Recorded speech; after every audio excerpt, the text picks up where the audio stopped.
Esta é a segunda parte do vídeo sobre comunicação de risco em saúde pública. Na verdade, é o segundo vídeo da apresentação que comecei ontem sobre comunicação de risco em saúde pública.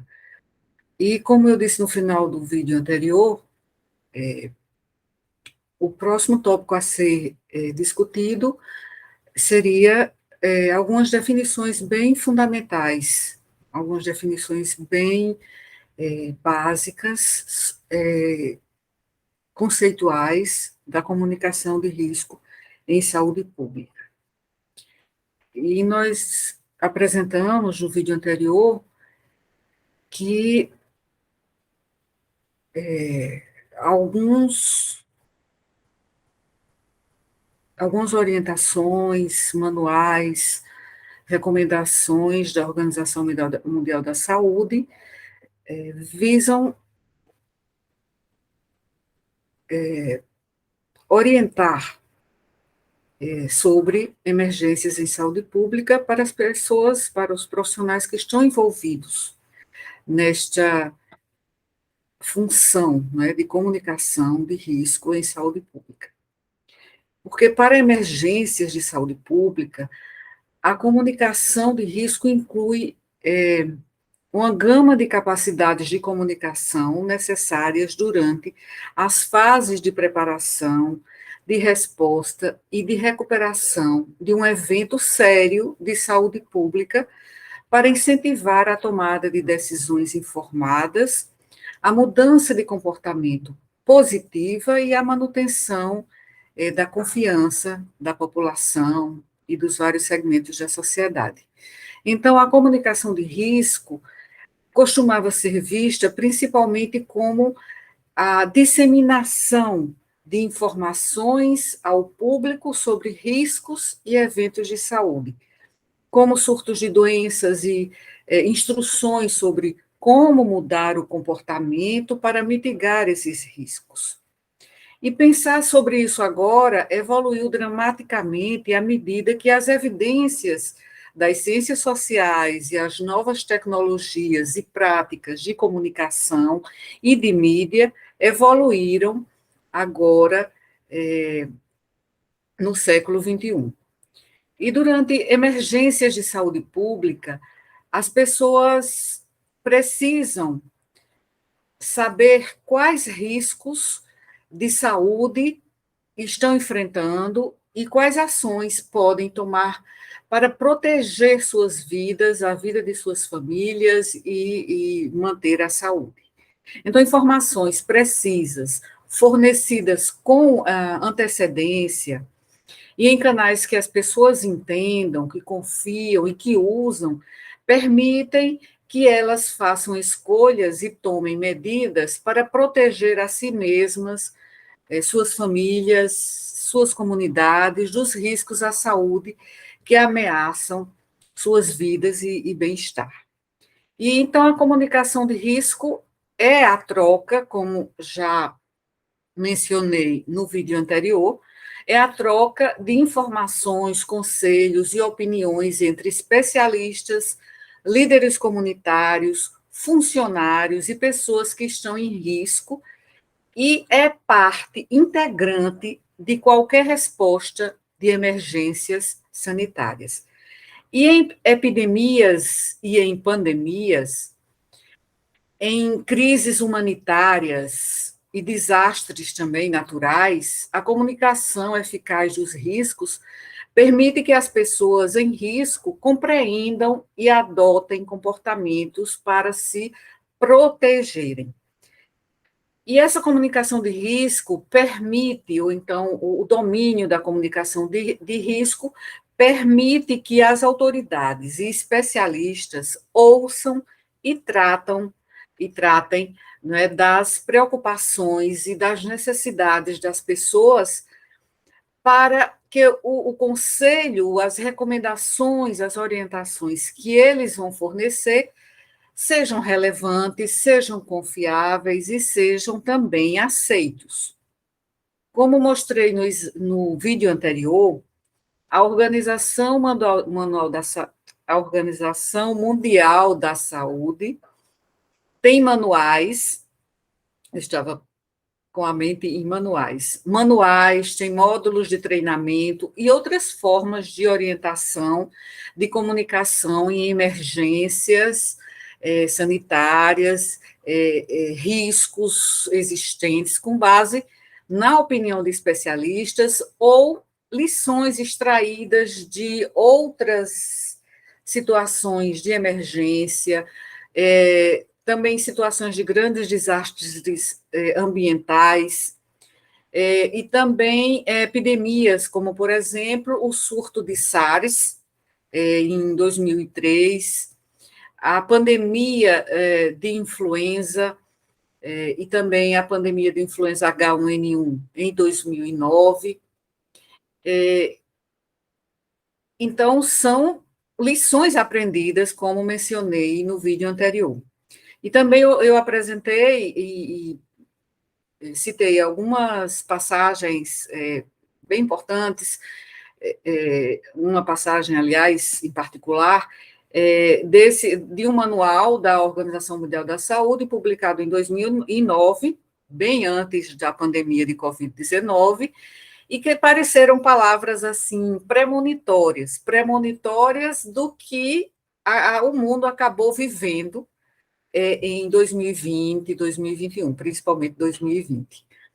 Então, emergências recentes, né, de saúde pública, como a própria Covid, destacaram grandes desafios e lacunas na forma como o risco é comunicado durante epidemias e outras emergências de saúde. Como eu disse antes, vou mencionar alguns termos que são importantes agora, deixei a deixa no final do vídeo passado, no vídeo anterior, para começar esta segunda parte da apresentação com estes conceitos. Estes conceitos são comunicação, informação, conhecimento, risco e gestão de risco. Então, como eu deixei aqui destacado, comunicação e risco, ou seja, comunicação de risco. E quando eu falo em comunicação, é preciso fazer essa distinção de comunicação e informação e também de comunicação e conhecimento. Então, são alguns conceitos nesse escopo da comunicação de risco. Só um momento aqui. Sim, a comunicação de risco, e continuando, eu tive que atender aqui a um chamado, ou melhor, a dispensar esse chamado. Então, continuando. Então, são esses termos que eles têm uma conceituação diferente, embora sejam intimamente relacionados.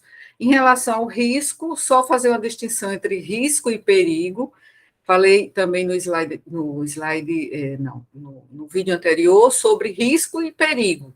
Quer dizer, são termos que são intercambiáveis, e sobre a gestão de risco. Então, a diferença entre informação e comunicação, por exemplo, é que a informação é um processo unidirecional, é praticamente estático, ou seja, a partir de um emissor, um fato, né, é divulgado ao receptor. É o receptor que pode ser um determinado órgão, uma determinada instância da saúde governamental. Então, isso porque a gente começou falando sobre manuais e orientações da Organização Mundial da Saúde, mas pode ser também, a partir de outras instâncias sanitárias, uma informação que é destinada à mídia, como o manual que referi no vídeo passado, podem ser também informações que são transmitidas, às vezes, da própria mídia para a população geral. Então, a informação ela é unidirecional, enquanto que a comunicação é um processo multidirecional, é dinâmico, ou seja, a informação ou o fato vai e volta entre o emissor e o receptor e tende a crescer à medida que novas informações são incorporadas ao contexto. Se a gente vai ao dicionário, então aparecem as definições como a comunicação é o ato é o efeito de comunicar ou de comunicar-se, é uma transmissão da informação em um determinado grupo ou entre grupos, considerada em suas relações com a estrutura desse grupo ou desses grupos. Então, seria um conjunto de técnicas que permitem a difusão de mensagens escritas ou audiovisuais a uma audiência vasta e heterogênea. Enquanto que a informação, a gente vê uma... Porque as definições de dicionário, elas são, de certa maneira, um tanto quanto mecânicas, né? Então, essa definição de dicionário, que mencionei agora sobre comunicação, ela não é uma definição muito, digamos assim, científica, né? Então, nesse sentido, o dicionário também mostra que informação é a ação e o efeito de informar, ou seja, dar a alguém uma notícia sobre alguma coisa, sobre algum fenômeno, e seria um conjunto de informações, seria um conjunto de informes, de notícias. Então, para que entendamos de uma forma um pouco mais contextualizada, a comunicação inclui a percepção, a comunicação inclui uma expectativa, ela cria expectativa, ou expectativas. E a informação, ela contribui para o conhecimento, mas não é dinâmica e não é, digamos, multidirecional. Então, dessa maneira, podemos dizer que a informação complementa a comunicação, já que o que se comunica é informação nas mensagens, com o que a comunicação dá um passo a mais nas relações entre o emissor, o receptor, e que, num processo de comunicação, eles interagem, um processo iterativo, né? Já que provoca a comunicação comportamentos mediante a criação de expectativas. E já a informação é muitas vezes descrita como dados que estão organizados, dados que estão estruturados, e que muitas vezes estão processados ou analisados, né? Então, passamos de dados para a informação quando eles estão organizados, analisados, processados e apresentados dentro de um determinado contexto. E o que torna a informação relevante e útil para a pessoa que está interessada naquela informação. E como eu mencionei, dados são os números brutos relativos a fenômenos, a fatos, a eventos, a pessoas, a lugares ou qualquer outra coisa que é expressa na forma na forma quantitativa, né, ou na forma de números, ou também na forma qualitativa, na forma de letras ou símbolos. Então, o conhecimento significa uma consciência de uma ideia, de uma questão, de eventos, então, de maneiras de fazer as coisas, ou qualquer outra coisa que é reunida por meio da aprendizagem, da percepção ou da descoberta. Então, o conhecimento é o estado de conhecer algo com com a compreensão de conceitos, estudo e experiência. Então, é um vídeo já publicado neste canal, que aborda essa diferença entre dados, informação e conhecimento. Então, podemos concluir que o conhecimento acontece quando a informação é aplicada. Por quê? Porque a comunicação é um processo que envolve dois ou mais sujeitos. Eles trocam dados, mensagens e adotam alternadamente a posição de remetente e destinatário. Então, como disse há pouco, é um processo que é bilateral, ou dizendo de outra forma, não é, considerando que o receptor é uma comunidade ou uma coletividade, ele é multilateral. E a informação seria um conjunto de dados organizados previamente, preparados para configurar uma mensagem. Então, o objetivo por parte do emissor, do remetente, é que essa mensagem chegue ao destinatário de uma forma eficaz. Então, aqui, de uma forma muito simples e rápida, uma menção a essa distinção entre comunicação, informação e conhecimento. O conhecimento é, como eu disse há pouco, acho que já mencionei também, o conhecimento é, digamos, o que é desenvolvido a partir da informação. O conhecimento tem uma integração com a realidade e, portanto, essa informação, muitas vezes, ela se enriquece, ela se aprimora, ela se modifica, então passa a ser conhecimento. E é nisso que reside a produção do conhecimento. Quanto ao risco, o risco é a probabilidade. Quando falamos em risco, estamos falando em probabilidade. É a probabilidade de ocorrer um determinado evento, no caso estamos falando de comunicação de risco, então, o risco é a probabilidade de ocorrer um agravo à saúde, um dano, como resultado da exposição a um agente que é químico, é físico, pode ser biológico, como nas pandemias, né, como na atual pandemia de Covid-19. Então, quando falamos de comunicação de risco, a gente está falando de um dos elementos da análise de risco. Então,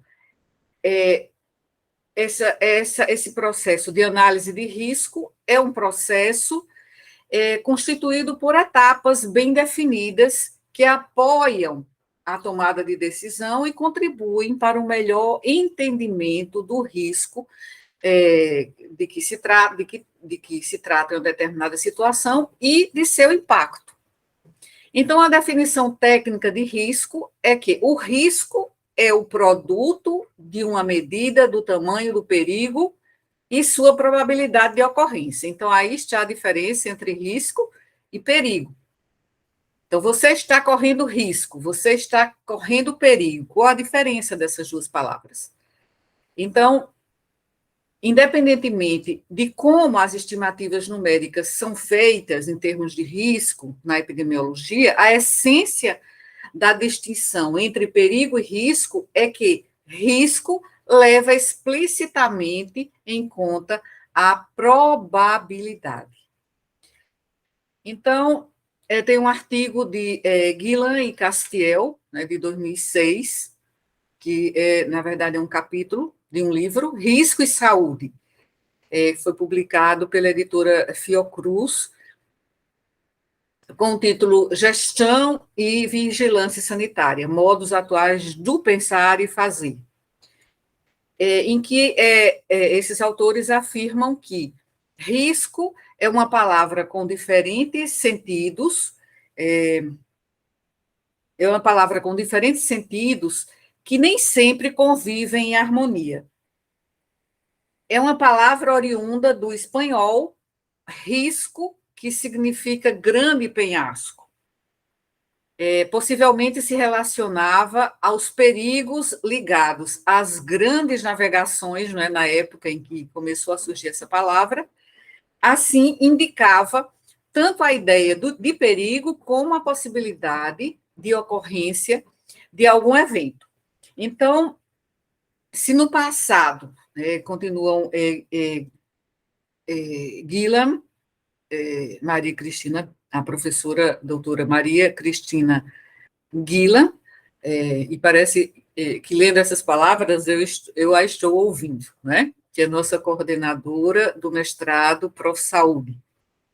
Então, ela afirma-se o seguinte: se no passado se relacionava o risco aos jogos de azar para indicar as chances de ganhar ou perder, durante, por exemplo, uma guerra, a Segunda Guerra Mundial, passou a indicar, né, depois, a estimativa de danos ao se lidar com materiais perigosos. E na atualidade,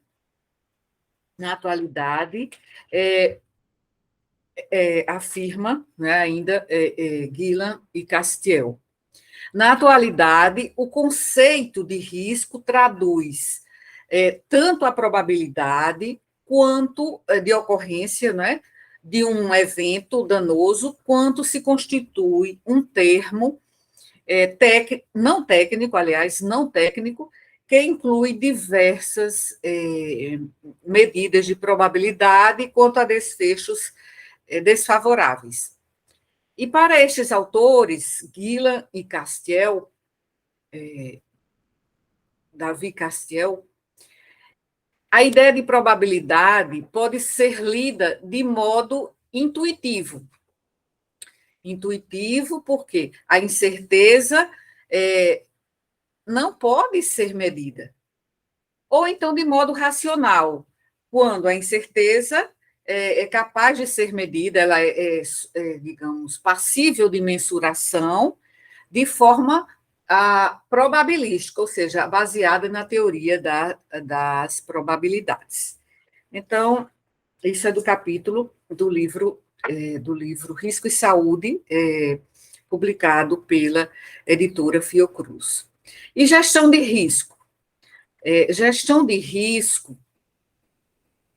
é um conjunto de decisões administrativas, organizacionais e operacionais desenvolvidas pelos órgãos de governo em conjunto com a sociedade civil organizada para a implementação de políticas e também de estratégias que visam ao fortalecimento de suas capacidades para a redução do impacto dos desastres ou da crise, né, da emergência sanitária. A intervenção, então, assim, em consequência dessa avaliação de risco, é referida como gestão de risco. Atualmente, há uma produção crescente sobre a comunicação de risco na prevenção em saúde pública.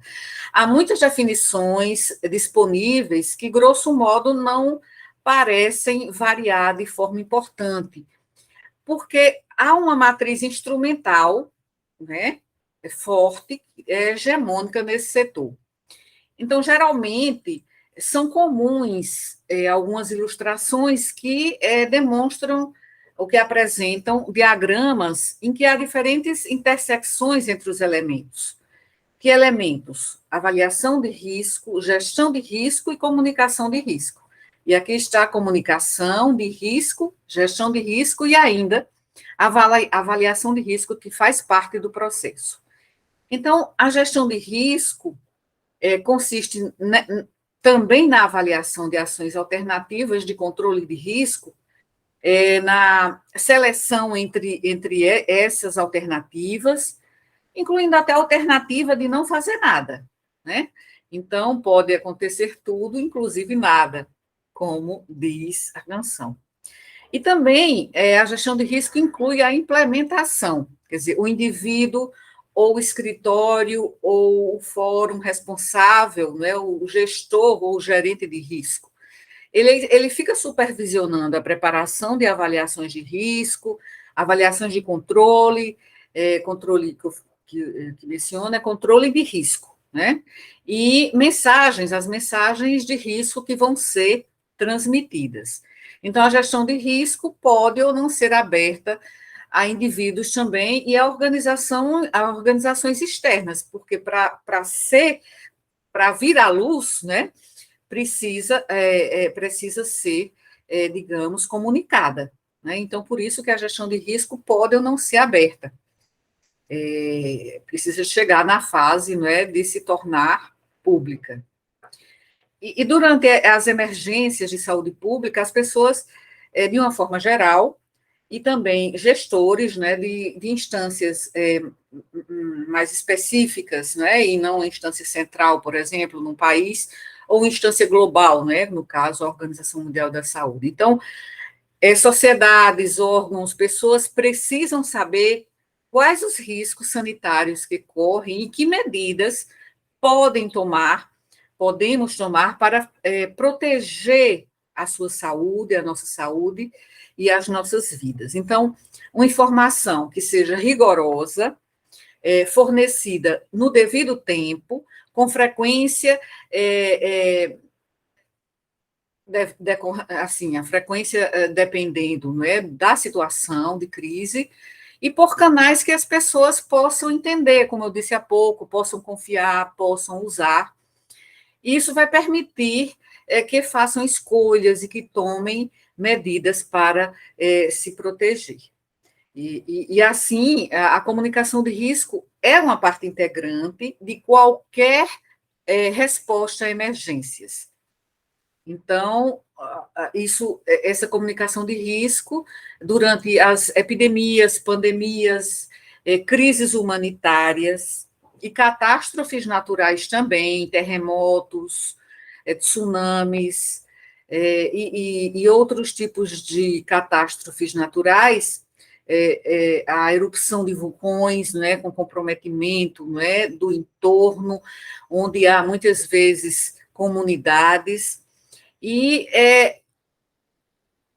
essas crises e essas catástrofes necessita, quer dizer, exige, demanda uma comunicação eficaz dos riscos e permite às pessoas que se encontram em maior perigo compreenderem e adotarem comportamentos de proteção e permitindo também às autoridades e aos peritos ouvirem as populações e responderem às suas preocupações e necessidades, para que o seu aconselhamento seja relevante e para que o seu aconselhamento atenda a essas necessidades. Então, aqui na Paraíba, por exemplo, recentemente não, recentemente é muito relativo dizer recentemente, né? Mas ocorreu uma quebra de uma adutora, né? Ocorreu também a ruptura de uma barragem. Em Minas Gerais, né, também ocorreu a ruptura, né, de todos aqueles rejeitos, né, de uma companhia mineradora, né, que foi uma catástrofe, foi uma tragédia, aqui também na Paraíba. A ruptura dessa barragem também foi uma tragédia aqui, localmente, na Paraíba. Então, tudo isso exige, todas essas situações de emergência exigem que haja uma comunicação de risco no momento certo e que atenda às necessidades de saúde da população. Então, nesse sentido, não é, que o papel dos governos, de agências públicas e fontes especializadas na comunicação dessas informações importantes é fundamental. Então, o papel fundamental desempenhado pelos gestores da área da saúde também, em instâncias de governo e seus assessores epidemiologistas, nas comunicações à população sobre a pandemia. Então, o papel dos governos, dos gestores, tem uma. E a assessoria técnica e científica desses gestores tem uma importância essencial para a forma como uma comunidade antecipa, entende, prepara e responde a uma emergência, como a pandemia de Covid-19, por exemplo, né, que é o que nós vivemos recentemente, aliás, todo o mundo viveu recentemente, e está vivendo ainda, embora agora em 2022 tenha, houve já um controle da situação, né, depois da vacinação em massa, em todos os lugares do mundo, né, em alguns países mais, em outros menos, mas a vacinação levou a esse controle da pandemia que aconteceu e que ainda está vigente, né, pelo menos ainda não acabou. Então,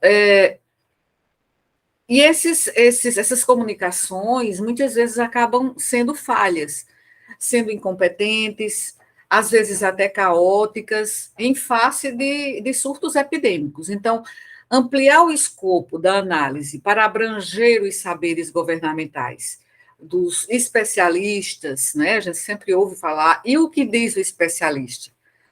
E profissionais assim, que são peritos em determinado assunto, os epidemiologistas, nesse caso, né? Os engenheiros ambientais, os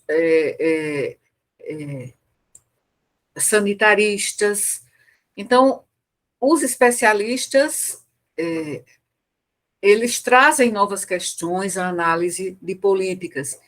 E, em vez de assumir que o governo está limitado a decretos legislativos, é preciso considerar que esses decretos dependem de conhecimentos técnicos, científicos, né, que estão ali subjacentes à questão legislativa e à questão executiva, por trás, né, das medidas que são tomadas pelos governos numa situação como essa.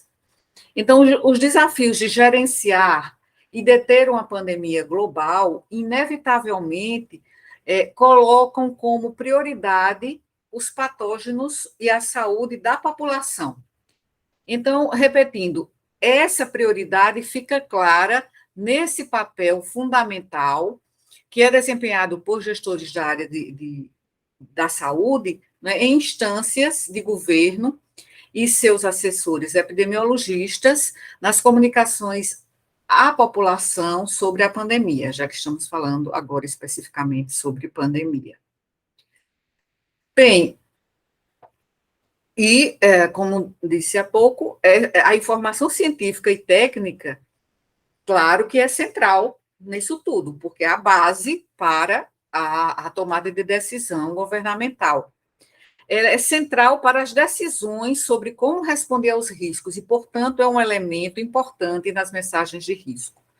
Mas as decisões de gerenciamento de risco também podem ocorrer como parte de um processo democrático, não é? E a análise de risco é apenas uma das várias fontes de informações relevantes, porque, como mencionei há pouco, a comunicação ela é um processo interativo e é um processo multidirecional. Então, a política pode, e muitas vezes faz isso, né, afirmar o controle sobre as decisões de outra forma, delegadas, né, a especialistas. Então, a intrusão da política pode resultar também em importante frustração, né, principalmente para grupos técnicos, né, grupos de especialistas. Porque, para os gestores de risco e também para outros envolvidos nesse processo, né, esse processo, muitas vezes, como aconteceu na pandemia de Covid-19, em 2020, se torna caótico. né? Então, é importante considerar os problemas colocados pelo sistema institucional e político para a comunicação de risco. Nesse sentido, grande parte, né, em grande parte, os problemas do sistema institucional e político fazem parte do contexto em que operam os gerentes ou gestores de risco e também aqueles que comunicam esse risco. Embora esses problemas estejam, em grande parte, para além da capacidade, né, de afetar os principais atores, né, de riscos, da comunicação de riscos, aliás. E eles podem ter um impacto considerável nas ações e nos eventos. E aqui a gente pensa, a culpa é do governo? Essa questão que é tão polêmica, foi tão polêmica em 2020 e depois de 2021, ainda continua sendo discutida. As decisões regulatórias geralmente devem ser baseadas no melhor conhecimento científico disponível para serem defensáveis contra desafios, e até desafios de natureza legal, não é? Desafios de natureza que compete ao direito, à justiça. Né? Então, precisam ser baseadas no melhor conhecimento científico, e isso a gente ouve o tempo todo. Né? Temos que nos basear na ciência. Então, como resultado, grande parte da comunicação de risco, no contexto regulatório, trata da adequação e a interpretação adequada das evidências científicas. Mas, para a comunicação de risco, considerando essa questão da comunicação de risco, ela também inclui expressões de opinião, preocupações, né? Elas também incluem questões dirigidas a quem quer que ouça e possa agir nesse sentido, que são várias instâncias, né, de atores atuando aí. Então, o que acaba acontecendo e que nós vimos, né, observamos acontecer, é que essa tomada de decisão ela tende a ser contraditória, né? Contraditória.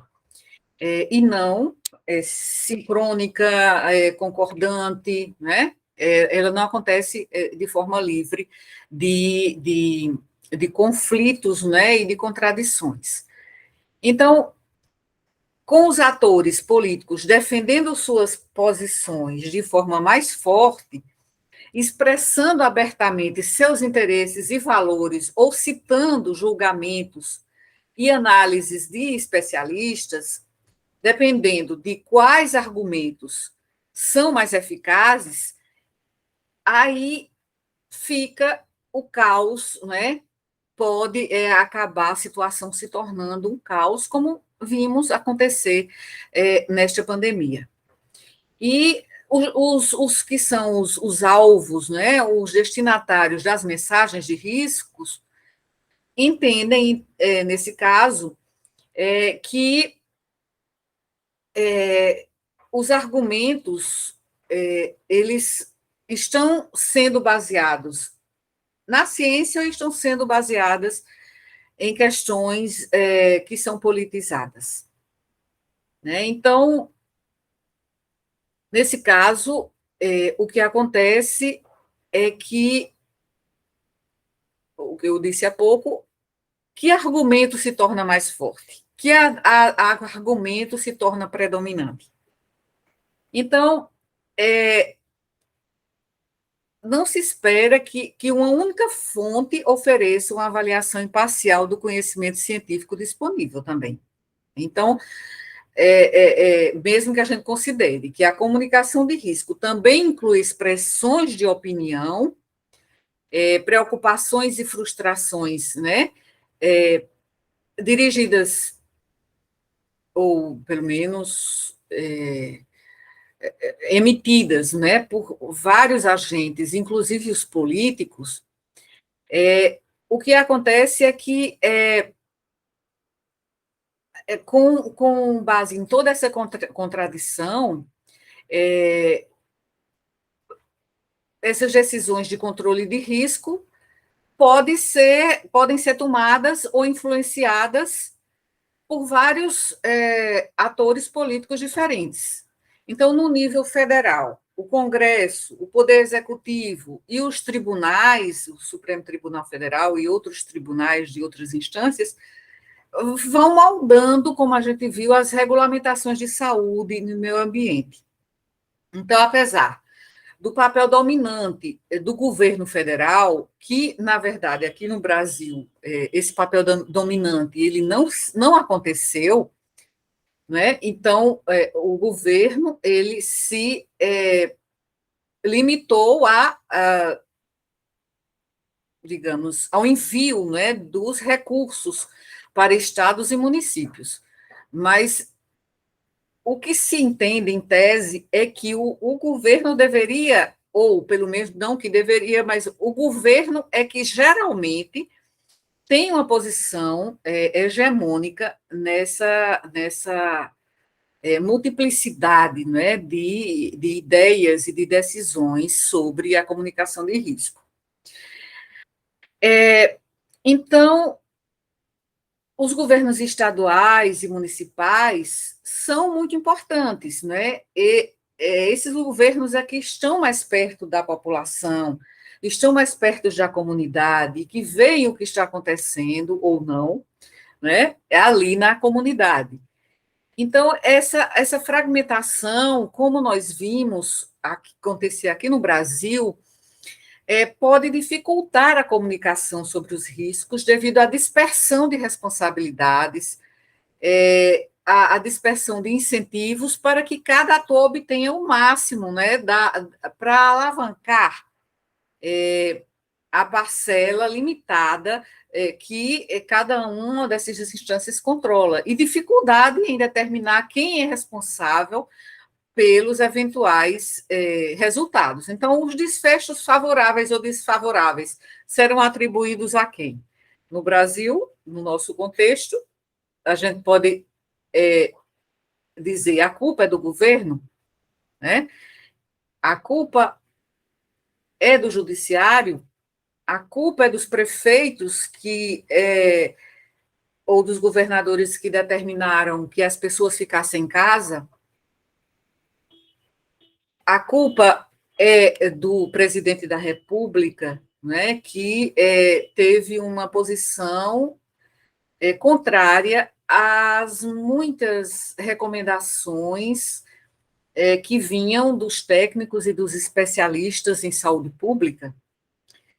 Bem, a maioria das pessoas com quem conversamos acreditam que elas, que fazem parte da população, que são os cidadãos, né, que somos nós que temos que somos cidadãos, nós temos o direito de não ser submetidos por outros a riscos irracionais. Então, algumas pessoas acreditam não apenas que o risco à vida e à saúde deve ser minimizado, mas também que 3 tipos de injustiça devem desqualificar, digamos, a localização de uma instalação, por exemplo, no caso que lembrei agora de outra situação, né, por exemplo, de resíduos que são perigosos à saúde. Então, impor custos àqueles que não concordaram voluntariamente em adotar aquelas medidas, né, aquelas medidas de decidir a localização de resíduos tóxicos, por exemplo. Eu lembrei, na verdade, de um filme, né, sobre essa questão tão importante do ponto de vista sanitário, né, mas nos Estados Unidos. O filme se reportava a um caso real nos Estados Unidos. Né? E, assim, muitas vezes também se impõem custos àqueles que se opõem à disponibilidade e evitam o uso de produtos que podem ser potencialmente tóxicos e serviços que geram perigo, como, por exemplo, o uso de agrotóxicos, que é uma pauta que está na ordem do dia também no Brasil, né? E quando as pessoas acreditam que qualquer um, né, qualquer uma dessas situações vale, porque há várias circunstâncias e contextos diferentes numa comunidade, então eles podem achar que a imposição, né, por exemplo, de determinar um local para resíduos tóxicos, né, usando esse exemplo que eu vi em um filme, agora eu não estou lembrada o título do filme.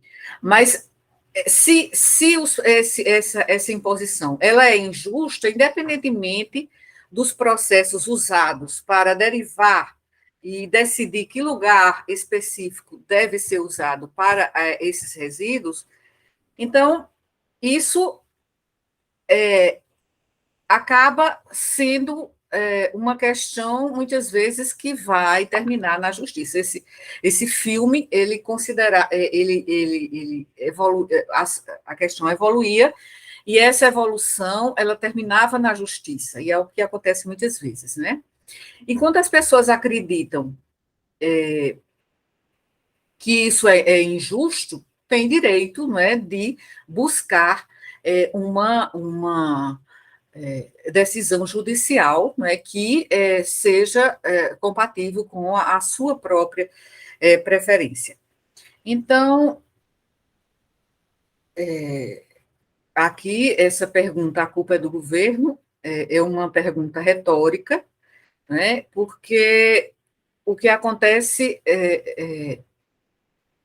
em várias situações pode ser diferente, e que também é diferente de um lugar para outro, né? De um país para outro. Então, essa é uma pergunta retórica, mas que muitos responderiam, né, que essa culpa é do governo. Outros responderiam que a culpa é da justiça, né? Então, principalmente, como eu disse no vídeo passado, considerando toda essa polarização política, né, que vivemos. Então, seguindo. Então, se a comunicação de risco ela é definida como uma comunicação bidirecional ou multidirecional entre as partes interessadas sobre a existência de uma emergência, aqui acabou fechando a minha apresentação, né? Eu ia seguindo, vou abrir novamente para seguir aqui, digamos, os tópicos. Fechou o PowerPoint de forma súbita. Não é este. Aqui está. Então, aqui vou novamente, apresentação de slides, do slide atual, que nós já vimos, e também estávamos aqui. E estávamos aqui nesse ponto, deixe-me ver também se continua a nossa gravação. Sim, o Meet continua firme. Então, seguindo aqui, em relação, deixe-me abrir aqui, pronto, está. Não, ainda não, anterior. Sim, aqui que estávamos. Então, como eu dizia, que se a gente entende, né, que a comunicação ela é bidirecional entre as partes interessadas, sobre se existe ou não existe, o tipo, a forma, a gravidade, né, de um risco que afeta toda uma população, então é importante compreender os conceitos básicos de comunicação de risco, né, e garantir que a comunicação entre as partes interessadas seja parte integrante do processo de gerenciamento de risco o qual abordamos aqui. Então, fatores culturais influenciam muito a comunicação de risco. Então, a sensibilidade às diferenças, por exemplo, entre e também dentro de nações ou de regiões geográficas específicas, pode, digamos, potencializar, né, ou não, a preparação da comunicação de risco à saúde pública e também a eficácia da resposta. Então, vários aspectos que são. Opa, novamente. Vários aspectos que são diferenças relativos a diferenças culturais devem ser consideradas, né? Então, são diferenças culturais que afetam potencialmente os esforços de comunicação de risco, como estilo de comunicação, percepções de conflitos, preferências de tomada de decisão, aqui faltou terminar aqui esse tópico, tomada de decisão, atitudes em relação à divulgação, formas alternativas de conhecer e fatores socioeconômicos. No caso de estilo de comunicação, tanto o uso da linguagem, por exemplo, a diversidade dialética, o volume de vocalização, quanto os comportamentos não verbais, por exemplo, expressões faciais, gestos corporais, ou seja, o gestual, a comunicação não verbal, se combinam para compor um estilo de comunicação. As regras e suposições que governam o comportamento comunicativo, por exemplo, uso de humor, uso de silêncio, ditam o estilo de uma comunicação e podem variar substancialmente entre culturas e até mesmo entre países, né, e mesmo entre países que compartilham o mesmo idioma. Pode ser um estilo de comunicação em Portugal e um estilo de comunicação no Brasil. As percepções de conflito, então, as opiniões sobre o grau apropriado de assertividade, desacordo e conflito durante as interações, porque a comunicação ela é bidirecional, então, esse desacordo, esse conflito que pode existir durante as interações, diferem entre as culturas. E, embora possam ser percebidos positivamente em algumas culturas, alguns comportamentos comunicativos são vistos como indignos ou inconvenientes, né? Ou então, digamos assim, humilhantes até, ou embaraçosos em outras culturas. Então, isso aí é uma questão de competência cultural. Preferências de tomada de decisão. Nesse caso, é que os papéis que os indivíduos desempenham na tomada de decisão variam muito de cultura para cultura. Então, a iniciativa individual é valorizada em algumas culturas, enquanto o consenso é o modo preferido em outras culturas. E atitudes, como coloco aqui, atitudes em relação à divulgação. Novamente, passou o slide anterior. Pronto. Atitudes em relação à divulgação. Então, isso se refere à adequação de compartilhar informações em contextos profissionais, mas que muitas vezes são informações que dependem de opiniões pessoais, de posicionamentos, às vezes até ideológicos. E isso é muitas vezes culturalmente específico também. Então, comentários ou perguntas que podem parecer naturais em uma cultura podem parecer intrusivos, né, ou censuráveis em outra cultura. E aqui eu coloquei, entre aspas, formas alternativas de conhecer. Se refere ao fato de que a maneira como as pessoas chegam a saber as coisas pode diferir significativamente também entre contextos culturais diferentes. A informação derivada da intuição e outras formas menos tangíveis de conhecimento em algumas culturas, considerada de valor igual ou maior do que a informação adquirida por meios cognitivos, né? As informações técnico-científicas que são enviadas e que são disseminadas pelos órgãos de comunicação de risco. E fatores socioeconômicos que afetam praticamente todas as decisões e todas as escolhas de comunicação de risco. Então, é preciso avaliar como os fatores socioeconômicos influenciam as características da população-chave, por exemplo, o letramento, né, em saúde, o grau de alfabetização, a propriedade de tecnologias de mídia, e também, claro, características estruturais, né? As instalações onde são produzidas as mensagens, os meios, né, a mídia, né, de disseminação que são viáveis, que existem ou não em diferentes culturas. Então, o canal de comunicação, que é influenciado por esses fatores socioeconômicos, também é uma variável importante. Pesquisadores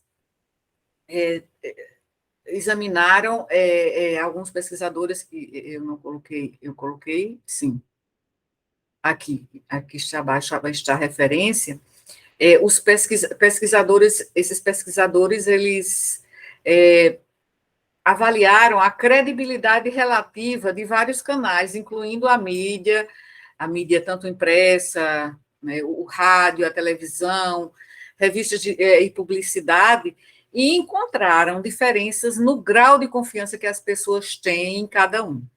E essas diferenças dependem não apenas da classe, né, do tipo de canal, mas também do representante específico dessa classe. Por exemplo, a cobertura de uma questão de risco em um jornal local pode ser vista de forma diferente das matérias sobre a mesma questão na imprensa nacional. Então, essa questão da mídia é importantíssima, né? E nós vimos isso também nessa pandemia. E, por último, a percepção também do receptor da informação, do destinatário, não vamos chamar de receptor, porque seria só informação. Em termos de comunicação, ele é destinatário e, ao mesmo tempo, também ele é emissor, né? Ele é emissor também da informação. Então, a percepção do destinatário é fundamental para o processo e é um aspecto da comunicação de risco que tem sido estudado bastante para digamos assim, esclarecer, elucidar, não é? Essa questão sobre comunicação, todas essas questões, né, os desafios da comunicação de risco. Então, essa pesquisa desses autores colocados, que estão aqui nessa referência, aqui no slide, mostraram claramente que essa percepção depende tanto da maneira como as pessoas tendem a internalizar o conhecimento, quanto também da bagagem específica, né, do receptor da informação. Então, por exemplo, um cientista pode perceber o risco como uma quantidade específica e comparar os riscos com base em uma abordagem quantitativa. Por exemplo, um risco de 1 em 1 milhão é muito menor do que um risco de 1 em 1000. Então, os cidadãos potencialmente afetados, eles podem olhar para esses índices e ver de uma forma que não é inteligível, né? E como pode acontecer, essa informação ela está sendo transmitida de forma apenas parcial, está sendo uma informação, não está sendo uma comunicação. Então, os cidadãos podem considerar vários outros fatores, como o potencial de risco, né? A forma de controlar esse risco ou o perigo, né? Então, há vários fatores que eu comentei no vídeo passado, no vídeo anterior, na primeira parte dessa apresentação. Eu comentei sobre a teoria das crenças em saúde, né, que explica, ou pelo menos contribui para a explicação desses fatores. E que foi até objeto, não é, como referencial teórico de uma das dissertações, né, de uma orientanda do mestrado Prof. Saúde, né, usou a teoria das crenças em saúde para explicar como referencial interpretativo para os resultados do seu estudo de abordagem qualitativa. Então, em geral, né, as pesquisas, até o momento, têm se concentrado muito na compreensão das diferenças individuais, na percepção de risco e nas interações entre as fontes e os destinatários, né? Então, isso eu coloco já como um dos aspectos enfocados na dissertação desta minha aluna, né, de Campina Grande. Então, por isso, a pesquisa nessa área levou a maior conscientização também sobre os fatores socioculturais que afetam a transmissão de informações de risco e a comunicação de risco. Então, esses fatores incluem as características também socioeconômicas, étnico-raciais, bem como a estrutura e a história das comunidades que devem lidar com preocupações de risco. Por exemplo, uma cidade pode reagir de uma maneira bem diferente de um povoado, de uma área rural agrícola, ou de um bairro do centro de uma cidade grande, né? Então, reage de uma forma diferente às informações sobre o risco, né, que existe em determinada situação de emergência sanitária. Então, eu também observei, pelo trabalho de outro orientando, também do mestrado Prof. Saúde, em que ele pesquisou a percepção dos moradores de um sítio, de uma localidade rural, em relação à comunicação de risco, né, que era feita por vários meios. Né? Então, já foi bastante diferente. Né? Vocês podem, quem tiver interesse, consultar o repositório de dissertações da UFPB, onde estão essas dissertações dos alunos do Prof. Saúde, e a diferença é muito grande entre a pesquisa, não é, do meu aluno Isaunir, que pesquisou em uma comunidade rural, né, e da minha aluna Núbia, que pesquisou em uma cidade, a segunda maior cidade da Paraíba, né, Campina Grande, e também pesquisou em uma população, né, de classe média alta. Então, houve uma diferença e eu pude sentir, obrigada, e eu pude sentir, assim, tanto acompanhando o trabalho de um, quanto o trabalho da outra, né, os resultados realmente são bastante discrepantes.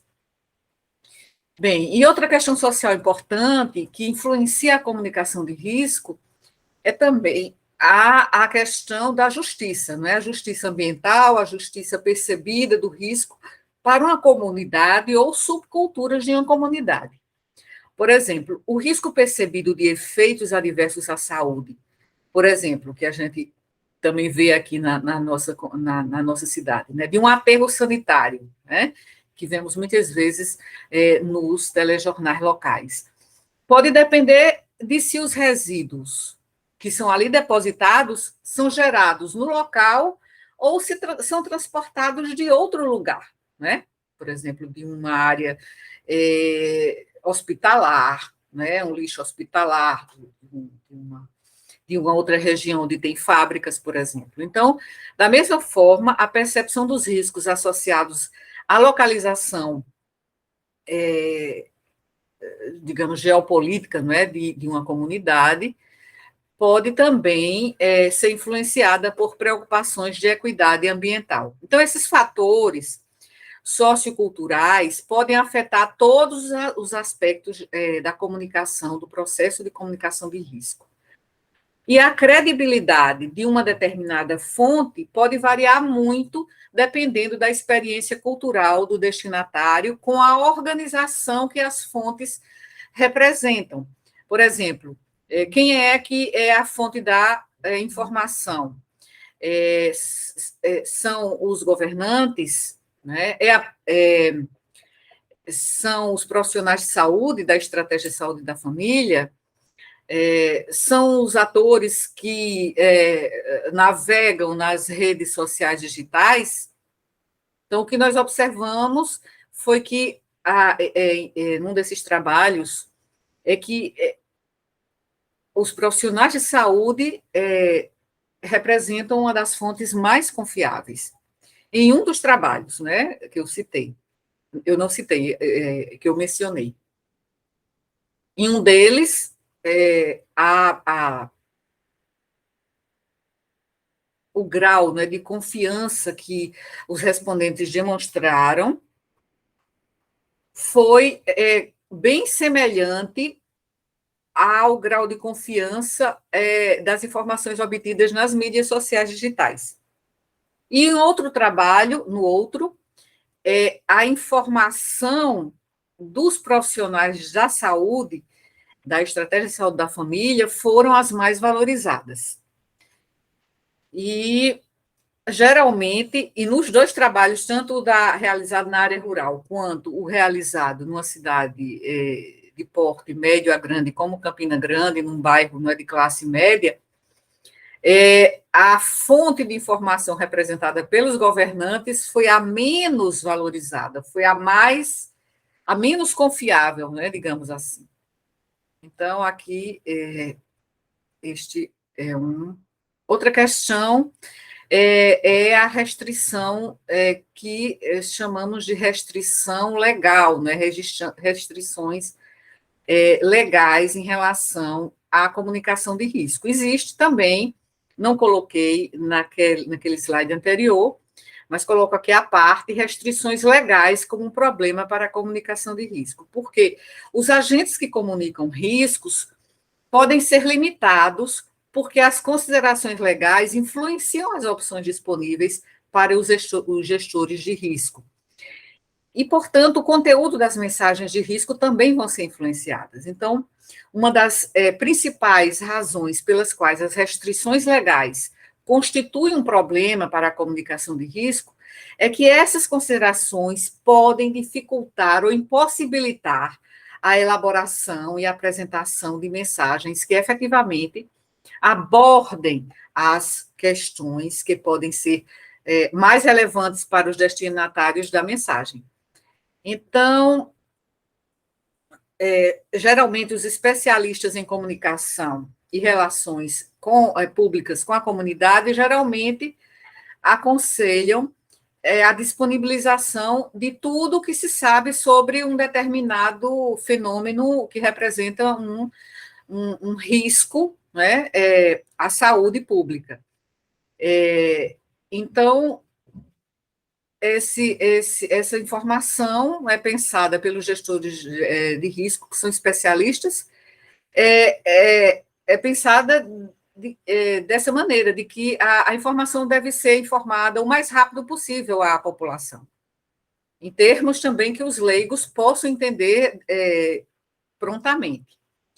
Já quando falamos, né, na assessoria jurídica, né, dessas organizações de saúde pública, é quase sempre exatamente o contrário.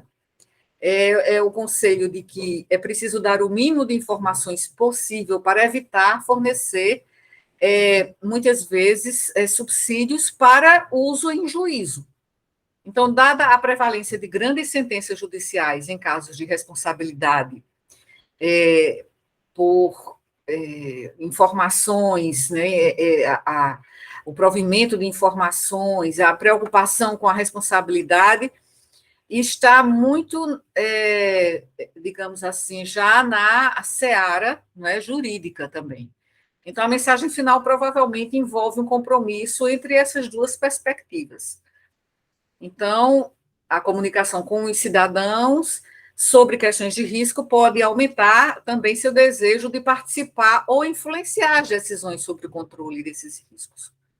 Então, essas demandas podem mudar a dinâmica da situação para o gestor de risco e também para o cidadão. Então, a motivação para o envolvimento do cidadão se torna ainda mais forte quando o processo de decisão parece resultar de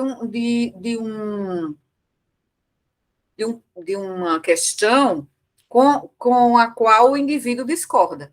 Então, os interesses dos cidadãos e sua motivação para participar podem ser especialmente problemáticos quando a implementação dessas medidas de controle de risco é necessariamente descentralizada e as preferências locais impedem soluções de interesse mais amplo das comunidades. Então, a partilha do poder é uma faceta central da democracia representativa.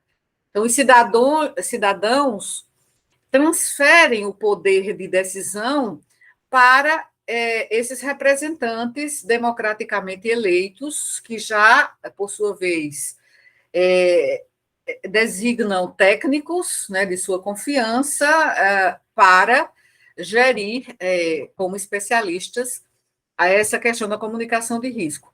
Mas os cidadãos têm a responsabilidade também de responsabilizar os poderes, tanto o executivo quanto o legislativo do governo, para exercer também essa responsabilidade e julgar a delegação de autoridade.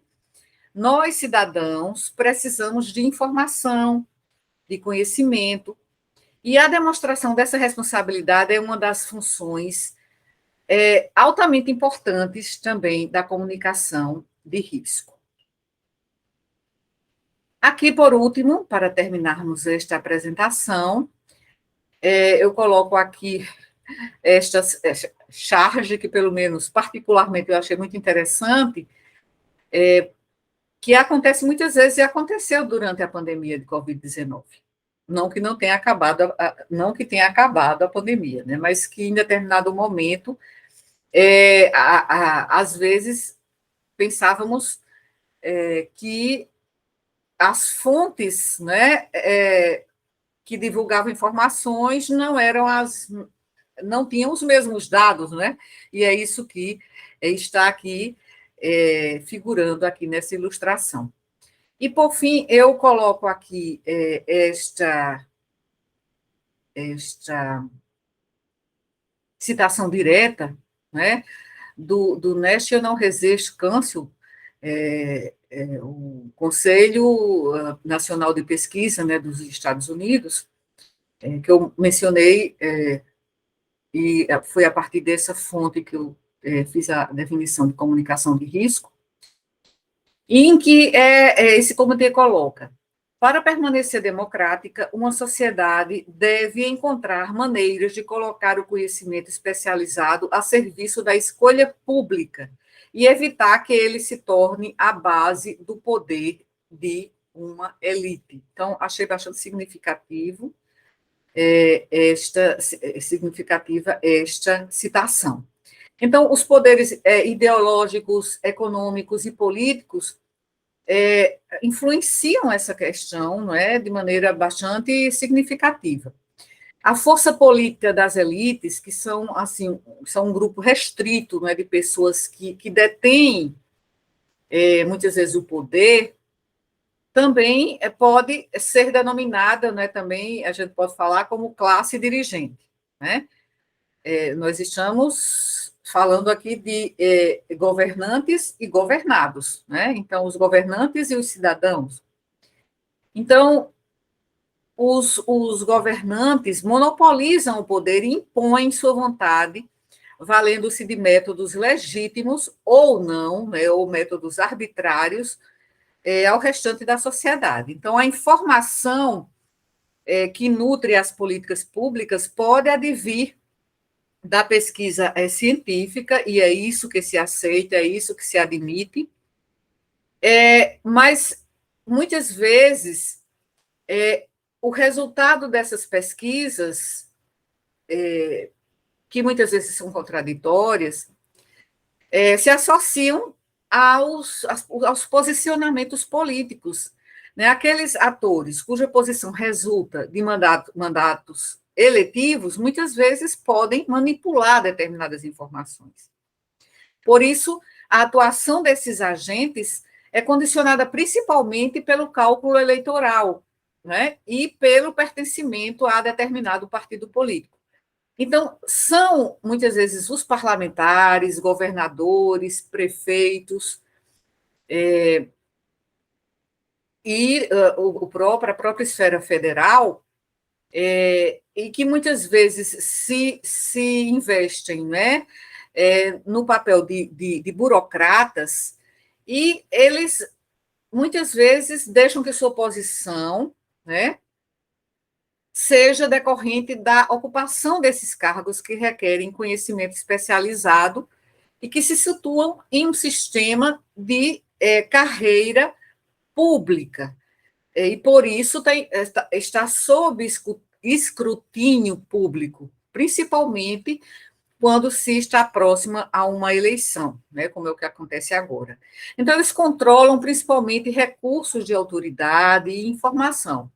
E, embora muitas vezes alguns agentes, como os agentes do judiciário, eles não possuam assim mandato, eles não são elegidos, né, democraticamente, então muitas vezes eles possuem interesses também ideológicos que são bastante específicos e podem dirigir a interpretação que eles dão à Constituição. Então, é comum haver disputas, né? E no Brasil isso ficou muito evidente,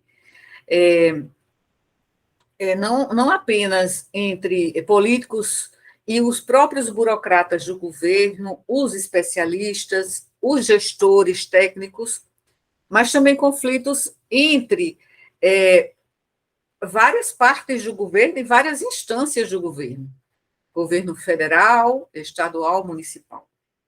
E aí vem a noção de biopolítica, construída por Michel Foucault na década de 1970, que abrange, né, todo um escopo da arte de governar, ou como o próprio Foucault designou, uma governamentalidade, uma forma de regulamentação ou uma estratégia de controle que tem a vida como objeto de investimento. Né? Então, isso está sendo o referencial teórico de um trabalho de pesquisa que está sendo nosso, não é? Que está sendo patrocinado, financiado pela Propesc, né? A Propesc, que é uma agência de fomento à pesquisa aqui do estado da Paraíba, ligado ao governo do estado. Então, estamos realizando neste momento uma pesquisa que tem esse referencial baseado na governamentalidade de Foucault para explicar os achados, né, que estamos agora coletando.